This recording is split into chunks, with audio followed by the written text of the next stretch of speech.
disminución de continuidad del tejido óseo en cualquier hueso del cuerpo. Se produce como consecuencia de un esfuerzo excesivo que supera la resistencia del hueso. Esto quiere decir que es la consecuencia de una sobrecarga única o múltiple que se produce en milisegundos. Los extremos fracturados producen una lesión de las partes blandas, lo que aumenta por el proceso de implosión de la fractura. Se habla de que los traumatismos pueden tener un origen diverso, como puede ser un movimiento descoordinado con caídas de la propia altura, la agresión por el objeto en movimiento, la caída desde una gran altura o algún accidente de tráfico. En cuanto a los efectos del tipo de fuerza, se habla de que la fuerza sobre un cuerpo sólido, que en este caso sería el hueso, produce un esfuerzo que es conocido como estrés, que tiende a deformar el cuerpo sobre el que se actúa, que es el conocido como strain. Cualquiera de estos esfuerzos tiende a deformar el cuerpo sobre el que se aplica el esfuerzo o el estrés. Se habla también de que el estrés es la relación entre la fuerza aplicada y el área de aplicación, como se ve en la ecuación de la imagen. El strain o la deformidad es la relación que hay entre la longitud final y la longitud inicial tras la aplicación de la carga. En cuanto a los componentes que afectan la aplicación de la fuerza, se habla de la elasticidad, ya que a partir de un punto, el exceso de carga altera la estructura del cuerpo sobre el cual se actúa y al cesar su aplicación no se recupera su forma original. Esto es la zona de comportamiento inelástico. Si la carga sigue aumentando y se supera la resistencia del material y se produce la ruptura. En cuanto pues el módulo elástico, pues también depende mucho de la densidad y pues se tiene que tener presente que el hueso cortical es muy diferente al hueso esponjoso y que también elementos como la osteoporosis disminuyen la elasticidad.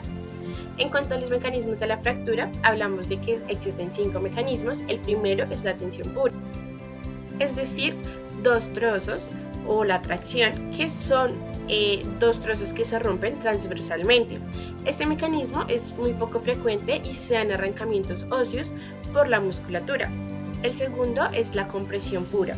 Esto es más frecuente en el hueso esponjoso o en la epífisis y es una compresión de un hueso largo que daría un lugar a un trazo oblicuo. Es uno de los mecanismos fundamentales de fractura del hueso esponjoso y epifisiario y los huesos cortos. También acá pues las clavículas tienden a romperse primero y los sistemas verticales paralelos a la fuerza actuante en los que se combinan hasta fracturarse por reacción de un punto de inflexión. Se habla de que también si la fuerza de compresión se aplica de forma extrínseca, la epífisis en vez de producir un hundimiento produce una fractura lineal con separación del fragmento epifisiario. Acá también pues habla de que se pueden combinar ambos trazos dando lugar a una fractura con hundimiento y separación como en la meseta tibial y en el cuerpo vertebral. El tercero es la flexión, que es el bending, que aparece una fractura con 3 trozos, uno de ellos en forma de cuña o ala de mariposa, y es el mecanismo más clásico y es como el más fundamental en cuanto a los huesos largos. La fuerza actúa en dirección perpendicular al eje mayor diafisiario y es aplicado en un extremo del hueso con el otro fijo, o bien en el centro de la diáfisis, como digamos que normalmente sucede en los traumatismos directos. En este caso el hueso es desplazado de su eje y se incurva. El cuarto, es la torsional, que se produce una fractura espidural en la que se puede abarcar todo el hueso y es muy frecuente en cuanto a las tibias. Este se produce por la aplicación de dos fuerzas de tracción en sentido inverso en torno al eje longitudinal de la diáfisis.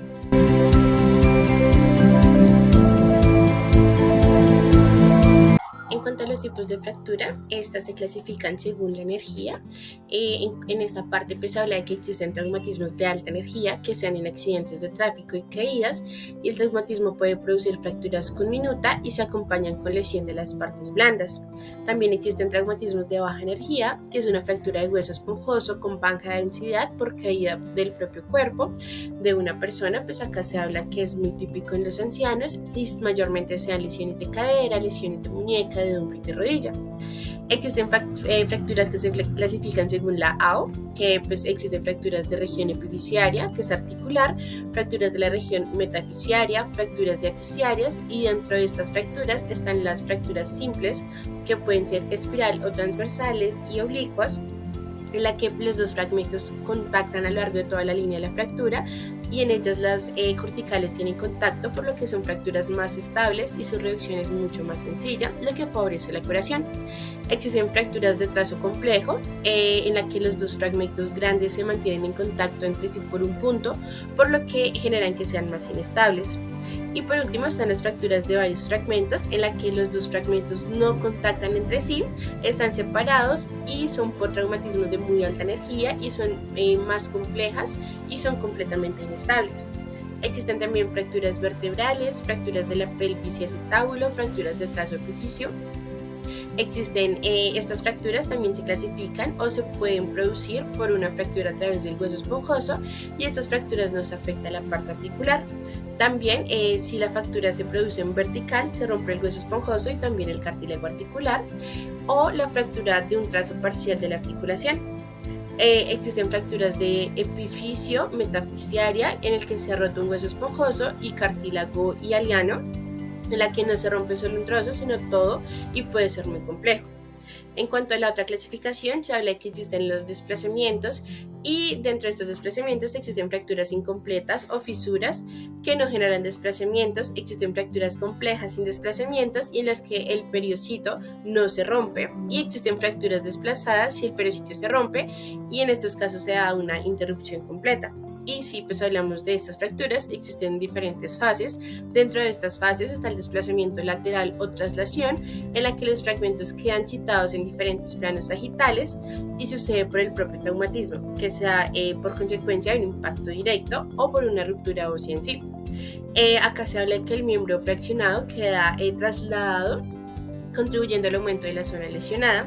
También está el desplazamiento longitudinal o acortamiento, que se da por una tracción producida por el tono de los músculos largos del miembro. Y pues digamos que acá también se incluye la distracción o la impactación o engranamiento de los fragmentos, y puede producirse por un aplastamiento de la epífisis, lo que favorece el acortamiento. También está la angulación, que es producido por las tracciones excéntricas de la musculatura. Los músculos tiran de forma simétrica y en sentidos opuestos, por lo que el hueso se angula. También está la rotación, que es en consecuencia de la mala colocación del miembro afectado tras la ruptura. Y pues esto también se da por una acción traumática, como los movimientos de giro de tronco sobre la pierna anclada en el suelo, o pues también se da por el peso de la gravedad que actúa sobre la porción distal del miembro. En cuanto a otra clasificación que se presenta, están las lesiones de partes blandas, y en estos casos la piel queda indemne. Las fracturas cerradas pueden tener una contusión en la piel si es de alta energía, o no tenerla pues si es de baja energía. Existe grado 1, que es la herida puntiforme, sin contusión de piel ni contaminación de bacterias. El trazo de la fractura es de baja energía. En cuanto al caso de grado 2, la contusión tisular es menor, es moderada, y la contaminación bacteriana también es moderada. El trazo de la fractura puede ser variable.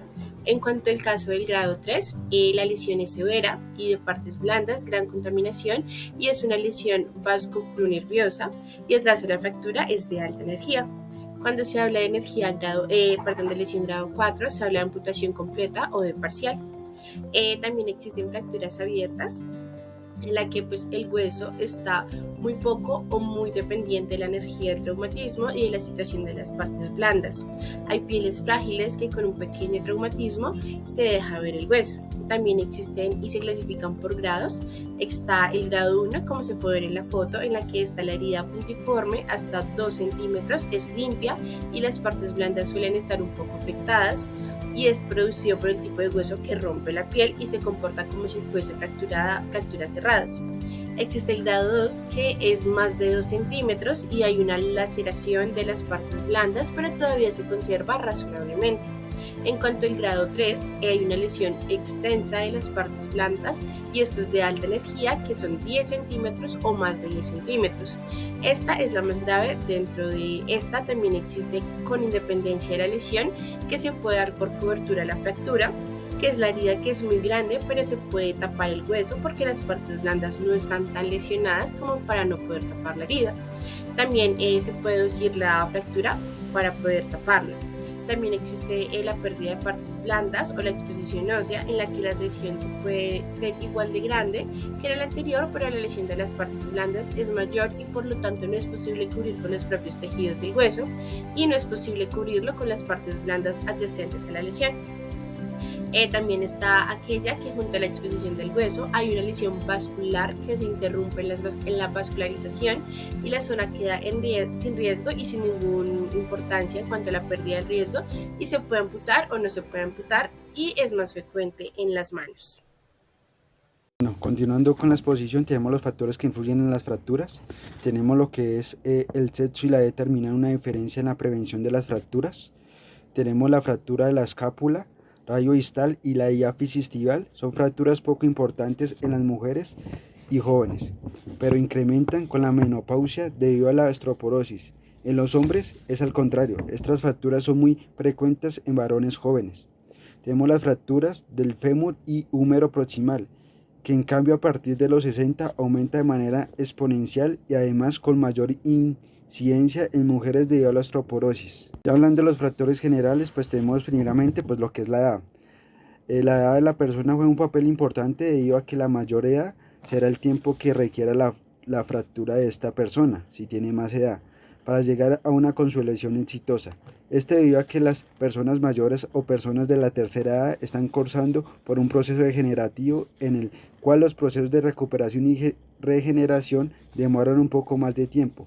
Caso contrario a aquellas personas que son más jóvenes, incluso los niños, que están de un proceso de crecimiento y por ende el proceso de consolidación se lleva a cabo de forma mucho más rápida. Los que son las vitaminas y las hormonas. Las vitaminas, principalmente la vitamina C y la vitamina D, que debemos incluirlas en nuestra dieta para influyan positivamente en la consolidación. En el caso de las hormonas, hablamos de la hormona paratiroidea, que es la encargada de controlar la cantidad de calcio que se encuentra en nuestros huesos, y la hormona del crecimiento, la cual por supuesto va a favorecer todos los procesos de crecimiento y va a influir positivamente en el proceso de consolidación. Tenemos lo que es la actividad física, que se debe tener leves ejercicios, movilizaciones, apoyos muy ligeros que usted pueda realizar desde la comodidad de su casa y que científicamente está comprobado que influyen positivamente en la consolidación. Tenemos que si incluimos en nuestra rutina de ejercicios de baja intensidad, de bajo impacto y de corta duración, podemos influir de forma positiva en nuestra recuperación. Tenemos lo que es la alimentación. Debemos tener durante estos procesos, ya que debemos proveerle a nuestro cuerpo grandes cantidades de vitaminas, nutrientes, todo aquello que de alguna manera va a influir positivamente en nuestra recuperación. Otro es el daño nervioso, pues de esto va a influir negativamente en la consolidación, ya que va a retardar a la misma. Sin embargo, hay otra cantidad de consideraciones de doctores que difieren que una lesión nerviosa no incide en nada en un proceso de consolidación.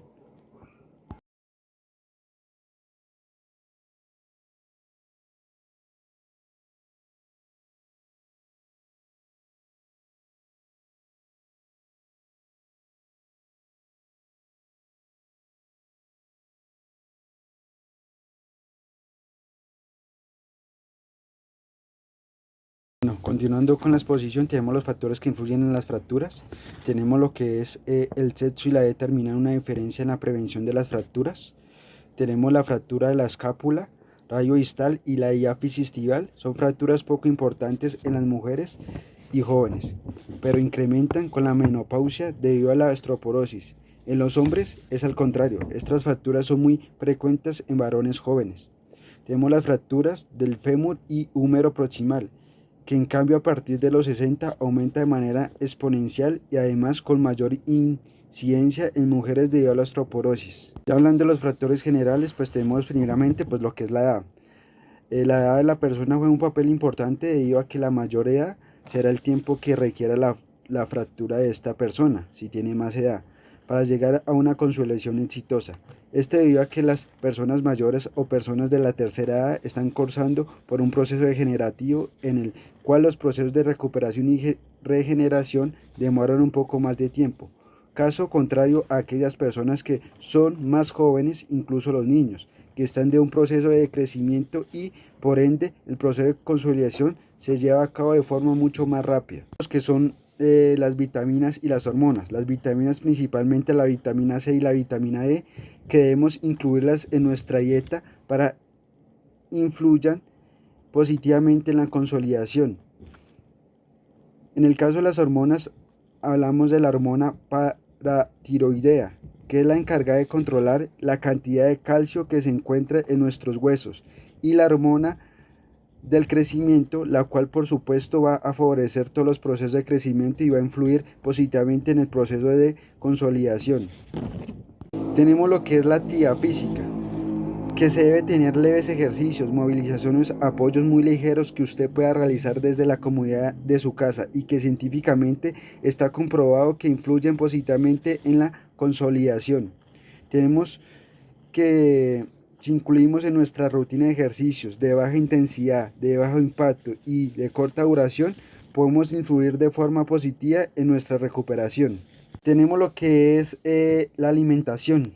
Debemos tener durante estos procesos, ya que debemos proveerle a nuestro cuerpo grandes cantidades de vitaminas, nutrientes, todo aquello que de alguna manera va a influir positivamente en nuestra recuperación. Otro es el daño nervioso, pues de esto va a influir negativamente en la consolidación, ya que va a retardar a la misma. Sin embargo, hay otra cantidad de consideraciones de autores que difieren que una lesión nerviosa no incide en nada en un proceso de consolidación. Ya tenemos lo que es factores locales, tipo de fractura o tipo de lesión, que es importante saber cuál es el tipo de fractura o el tipo de lesión, ya que son diferentes, se pueden ver diferentes maneras. Digamos que la fractura limpia, una fractura como esta, que está aislado al hueso, por así decirlo, por un impacto de bala. Esta segunda imagen es un proceso de consolidación que va a demorar mucho más tiempo que la imagen de la izquierda. Entonces tenemos lo que es la localización y el hueso que se fractura, ya que hay algunos huesos que por su exposición en anatomía poseen poca irrigación sanguínea. Recordar que la sangre transporta oxígeno y nutrientes, así no llegan de forma adecuada al foco de la fractura. Esto va a ralentizar el proceso de consolidación. Que la pérdida de tejido óseo, que puede vengarse producto de una fractura, como vemos aquí en la imagen. Se aprecia claramente una sombra en el extremo del hueso. Esta pérdida de tejido y va a influir negativamente, pues va a requerir más tiempo para consolidar. Tenemos los procesos de inmovilización, deben llevarse a cabo de forma adecuada, no solamente en cuanto a la técnica de movilización utilizada, sino en cuanto al cumplimiento de los tiempos necesarios para lograr la consolidación. La inflamación, vamos a encontrar que uno de los procesos que se lleva a cabo durante las fases iniciales es una fase de proliferación, en donde proliferan al poco de la fractura todos aquellos elementos que van a ayudar a la consolidación del hueso. Esto genera una inflamación. Es necesario, hay ciertos medicamentos que inhiben por completo la inflamación, y al inhibir la inflamación inhiben todos los procesos. Factores intrínsecos de la persona también son importantes determinar, como son los hábitos de vida, de la persona, lo que es el cigarrillo, el tabaco, el alcohol, que tienen un impacto negativo en algunos casos a aquellas personas que padecen alguna enfermedad, como lo que es la diabetes.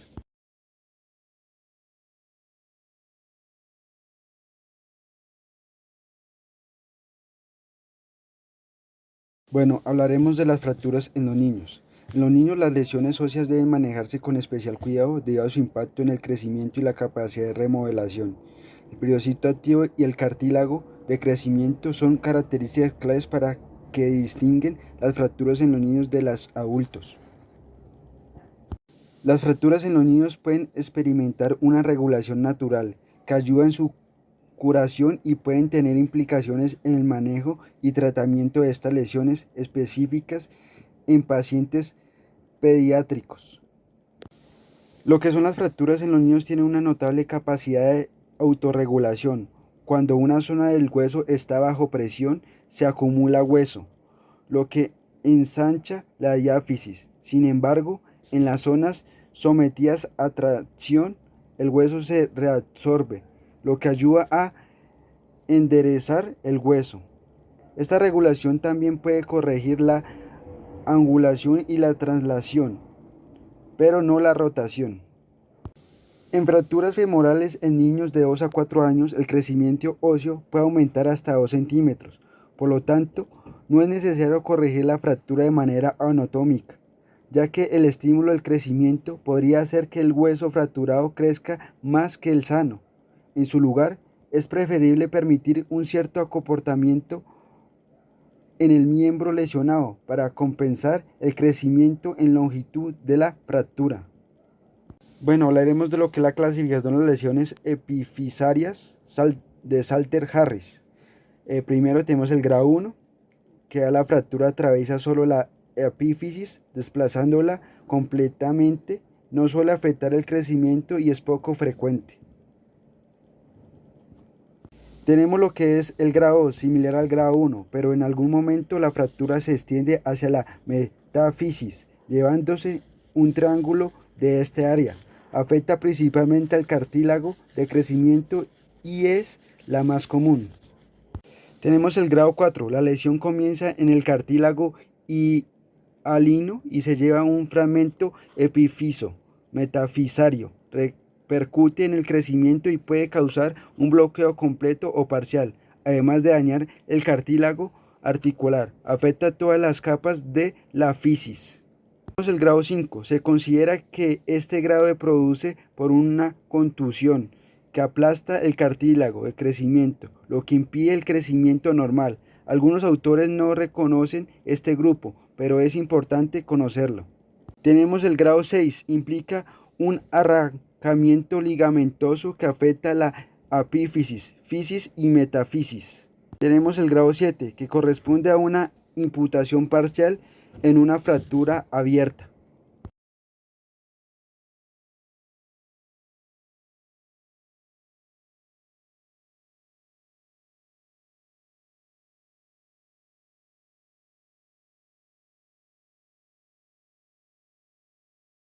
Hablando de la osteoporosis, es una enfermedad esquelética caracterizada por una resistencia ósea disminuida que predispone al individuo a un mayor riesgo de fractura. La osteoporosis es un estado patológico del esqueleto caracterizado por una baja resistencia ósea, lo que aumenta significativamente el riesgo de la fractura. La osteoporosis, el hueso se vuelve más frágil y de peor calidad, con trabéculas más finas en comparación con el hueso normal. Esta afección es la enfermedad metabólica ósea más común y su importancia se incrementa con el envejecimiento de la población. Los datos sobre la osteoporosis en mujeres mayores de 50 años incluye un 16% de posibilidades de sufrir una fractura de cadera, un 32% de la probabilidad de sufrir una fractura vertebral, un 15% de la probabilidades de sufrir una fractura de muñeca, más de un 50% de las probabilidades de sufrir al menos un tipo de fracturas osteoporótica.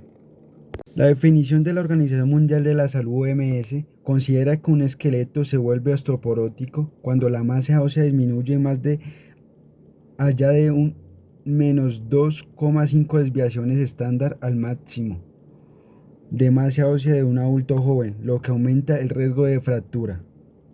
Hablaremos de la etiología de la osteoporosis. En Europa se calcula que el 30% de las mujeres posmenopáusicas desarrollan una osteoporosis. Es un problema mayor de salud pública debido a su asociación con fracturas por fragilidad. Las fracturas osteoporóticas contribuyen a un deterioro en la calidad de vida, discapacidad y a una mayor mortalidad y a un alto costo económico. Afecta a 200 millones de mujeres en el mundo, siendo el problema de salud más prevalente entre los ancianos. 1 de cada 3 mujeres de 60 y 70 años sufren fractura osteoporótica. 2 de cada 3 mujeres de 80 o más años sufren de fractura osteoporótica. Hay dos tipos de osteoporosis. La osteoporosis de tipo 1, de remodelado rápido, con un incremento en las unidades de remodelación y una menor formación ósea en la osteoporosis posmenopáusica. Tenemos la osteoporosis de tipo 2. Es de remodelación lenta con una disminución en la destrucción y más en la formación ósea en la osteoporosis en los ancianos y afecta tanto a hombres como a mujeres. Tenemos las características biomecánicas del hueso osteoporótico, la reducción de la masa ósea. La osteoporosis se caracteriza por una disminución en la masa ósea. Esto se manifiesta como una reducción en la densidad aparente del hueso, que es la relación entre la masa del tejido óseo y el volumen del espécimen. Tenemos la pérdida de la conectividad. La osteoporosis se produce una pérdida. Una luxación es un tipo de fractura en el que dentro de una articulación los extremos de los huesos se separan, es decir, que es un tipo de lesión en el que el posicionamiento del hueso es anormal. Las luxaciones se caracterizan por ser de tipo abiertas y tipo cerradas. Las luxaciones abiertas son cuando se genera un traumatismo y los huesos, al tener el movimiento, se rompe el tejido y el hueso sale al exterior. Y las luxaciones cerradas son de tipo en el que se genera un traumatismo dentro de la articulación y sin embargo no se genera un rompimiento del tejido, pero sí genera un traumatismo dentro. Dentro de estas dos encontramos cuatro tipos. La primera es la luxación aguda, que se genera por traumatismos por golpes moderados o fuertes, en el que el proceso de cicatrización no implica. Los ejemplos más comunes de luxación son tres: la luxación del hombro, la luxación del codo y la luxación de la rodilla. Los signos más importantes son las moretones y la hinchazón, la deformación antinatural del miembro y la dificultad para movilizar el miembro. Los síntomas más importantes son dolor en la zona de la luxación, espasmos musculares, pérdida de la sensibilidad y sensación de hormigueo. Hay 5 pasos para el tratamiento.